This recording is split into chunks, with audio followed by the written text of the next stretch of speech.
জোরে বলেন আরো জোরে বলেন আমাদের রবকে। যারা বলেন আমাদের রব আল্লাহ, রব আল্লাহ বলার পরে সুম্মাস্তাকামু, অটল থাকে, অবিচল থাকে, নাড়াচাড়া করে না। জোরে কোন, আরো জোরে কোন। মাত্র বাংলাদেশটা স্বাধীন হয়েছে 5 আগস্ট নতুন করে জেলখানার বয়ে, মাত্র গ্রেফতার হওয়ার বয়ে এই দেশের একজন দরবেশ বাবা, যেই লোকটা 57,000 কোটি টাকা বাংলাদেশ থেকে প্রচার করেছে, সালমান এফ রহমান দাড়ি। জোরে কোন, আরো জোরে কোন। কি দাড়ি নবীর সুন্নত মনে করে রাখছিনি? হ্যাঁ, যদি আশিকে রাসূল হয়ে দাড়ি লাগতো তাহলে এই দাড়ির উপরে আক্রমণ করতো না। জোরে কোন, জোরে কোন। দাড়ি খাইতা এই ভাড়ায়। আর আমরা ব্রাহ্মণবাড়ি আরেকটা ওই অ্যাডভোকেট আনিছিল, শয়তান শয়তান। জোরে কোন, ঠিক কি না? আরো জোরে বলেন ঠিক কি না? বাংলাদেশকে ডক্টর ইউনূস সাহেবকে আমরা বলবো, এই দেশকে আপনি সংস্কার করতেছেন, আগে প্রশাসন সংস্কার করেন। জোরে কোন ঠিক কি না? আরো জোরে বলেন ঠিক কি না?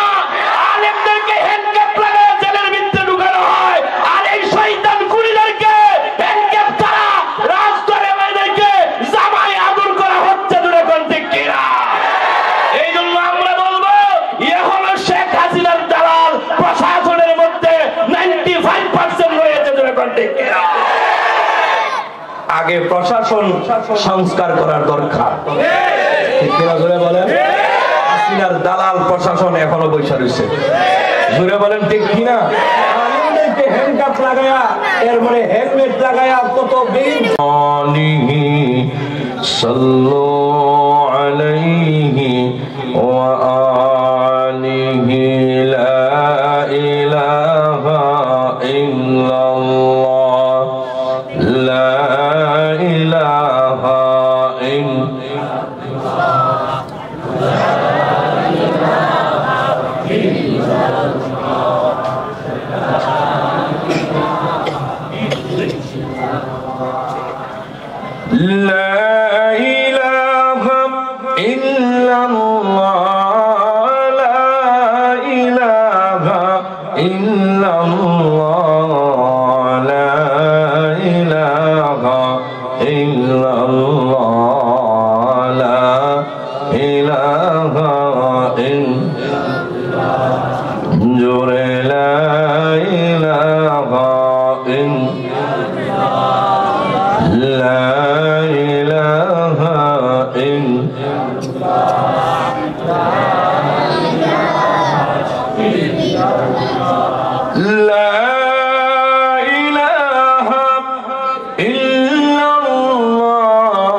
ঐতিহ্যবাহী মাদ্রাসায় তাহফিজুল কোরআন এর হাফেজ ছাত্রদের পাগড়ি প্রদান উপলক্ষে বার্ষিক ওয়াজ ও দোয়ার মাহফিল। উক্ত মাহফিলের পরম শ্রদ্ধাভাজন জনাব সভাপতি দিগর হযরত উলামায়ে কেরাম, মুরব্বিয়ানে ইজ্জত, আমার কলিজার টুকরা যুবক বন্ধুগণ, পর্দার অন্তরালের অবস্থান রথা অত্যন্ত শ্রদ্ধেয় মা এবং বোনেরা, মহান আল্লাহ রাব্বুল আলামিনের দরবারে লাখো কোটি শুকরিয়া, যিনি অত্যন্ত দয়া করে, মায়া করে, ভালোবেসে আজকের এই সুন্দর পরিবেশ জান্নাতের বাগানে আমাদেরকে আসার এবং বসার তৌফিকটুকু দান করেছেন। এই জন্য আমরা সকলে আমাদের অন্তরের অন্তঃস্থল থেকে আন্তরিকতার সহিত মন খুলে, প্রাণ খুলে, হৃদয় মন উজাড় করে ভালোবাসার টানে কালিমাতুশ শুকুর উচ্চ কণ্ঠে উচ্চ আওয়াজে সকলে একসাথে জোরে সুরে বলি আলহামদুলিল্লাহ। আর একটু জোরে। আমরা যে এখানে আসতে পেরেছি এতে খুশি না বেজার? আমাদেরকে আসার এবং বসার তৌফিক দিয়েছেন কে? এই জন্য শুকর আদায় করব কার? রিজিকের মালিক কে? হায়াতের মালিক, মৌতের মালিক, ইজ্জত সম্মানের মালিক, বেইজ্জতের মালিক।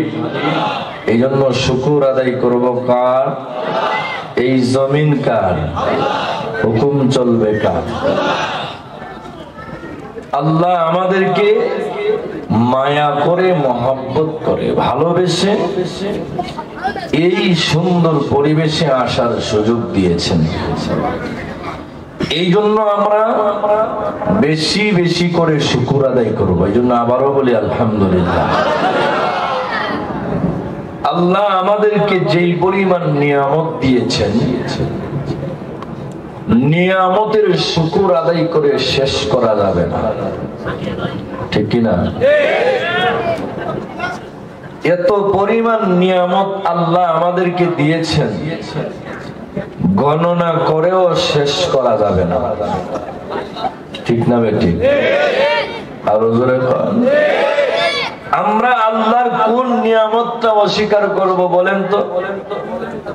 অস্বীকার করার কোন সুযোগ আছে? কথা বলেন, আছে? فَبِأَيِّ آلَاءِ رَبِّكُمَا تُكَذِّبَانِ।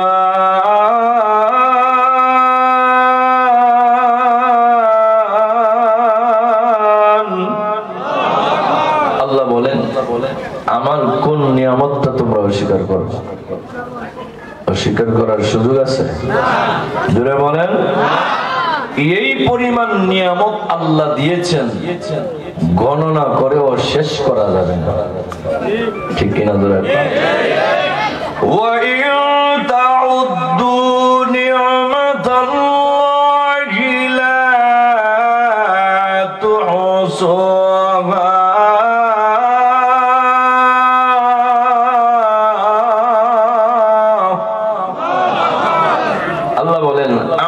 নিয়ামত গণনা করে শেষ করতে পারবা?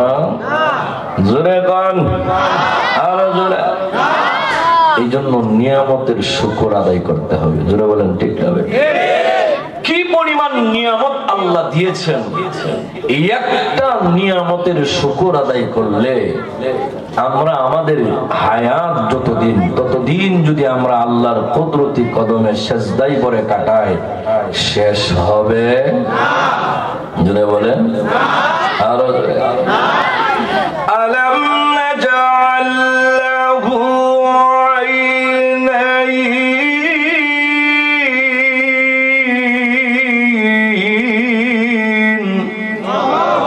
আল্লাহ বলেন, আমি কি দুইটা চক্ষু তোমাদেরকে দেই নাই?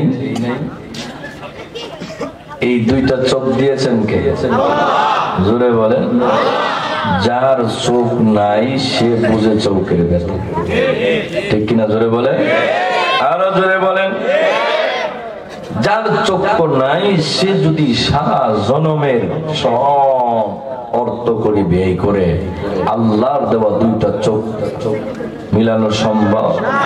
জোরে বলেন, সম্ভব? তাহলে আল্লাহ যে নিয়ামত দিয়েছে এই নিয়ামতের শুকর আদায় করতে হবে। জোরে বলেন, ঠিক না বেটি? আরো জোরে বলেন। আল্লাহ বলেন, পৃথিবীর মানুষেরা রে, আমি আল্লাহর শুকর আদায় করো। যদি আমি আল্লাহর শুকর আদায় করো, আমি আল্লাহ আমার পক্ষ থেকে নিয়ামত তোমাদেরকে বাড়ায়া দিব। সুবহানাল্লাহ। আরো জোরে বলেন। এই নিয়ামতের শুকর কেমনে আদায় করবেন? আল্লাহ বলেন, পৃথিবীর মানুষেরা রে, আমি আল্লাহর শুকর আদায় করবা কেমনে জানোনি? আমি আল্লাহর গোলামির মাধ্যমে। কিসের মাধ্যমে? জোরে আরো জোরে। গোলামি কার করব? জোরে বলেন আরো জোরে।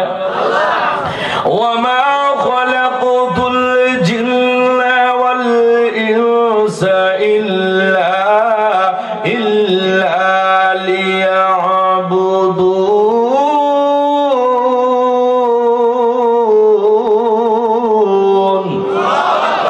আল্লাহ বলেন আমি মানুষ এবং জিন সৃষ্টি করেছি একমাত্র আল্লাহর গোলামি করার জন্য। জোরে বলেন না সুবহানাল্লাহ। আরো জোরে বলেন